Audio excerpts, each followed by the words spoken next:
అందరికీ నమస్కారం. Johnny master చుట్టూ నెలకొన్న వివాదం, ఆయనపై ఉన్న ఆరోపణలపై కొన్ని రోజులుగా విపరీత చర్చ జరుగుతుంది.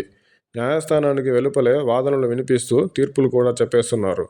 జానీ మాస్టర్ వివాదంలోని వాస్తవాలను, కుట్రలను కాసేపు పక్కకు పెడితే, ఛానల్స్ తీరు, రాజకీయ నేతల పోకడ, వీరంతా మతాన్ని ఏ విధంగా వాడుకుంటున్నారనేది ఖచ్చితంగా ఆక్షేపణీయమే. ఒక వ్యక్తి చేసిన కృషి, చేసిన మంచి పనులకు మతాన్ని ముందుకు తీసుకురాని వారంతా కేవలం చెడు జరిగినప్పుడు మాత్రం ఆ వ్యక్తితో పాటు మతానికి సైతం ఆ చెడును రుద్దే ప్రయత్నం చేయడం ఖచ్చితంగా ఆక్షేపణీయం.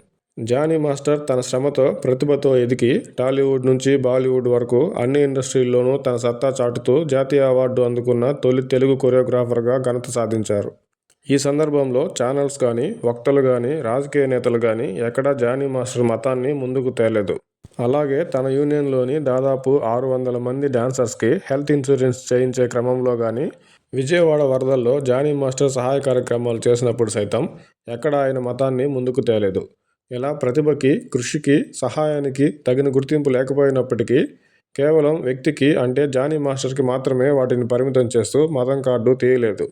కానీ ఇప్పుడు ఆయనపై ఆరోపణలు రాగానే ఇప్పటి వరకు జానీ మాస్టర్ అన్న వారంతా షేక్ జానీ బాషాగా చెప్పడం, లవ్ జిహాద్ అంటూ ఇలా ఎన్నో రకాలుగా మతం కార్డు తీసి ఒక వ్యక్తి చేశాడంటూ ఆరోపిస్తున్న చెడును వ్యక్తితో పాటు మతానికి సైతం రుద్దే ప్రయత్నం చేయడం ఆక్షేపణీయమే. వ్యక్తులు చేసే చెడుని మతాలకు చుట్టుకుంటూ పోతే ప్రపంచంలో ఏ మతం కూడా మంచి మతంగా ఉండదని గ్రహిస్తే మేలు.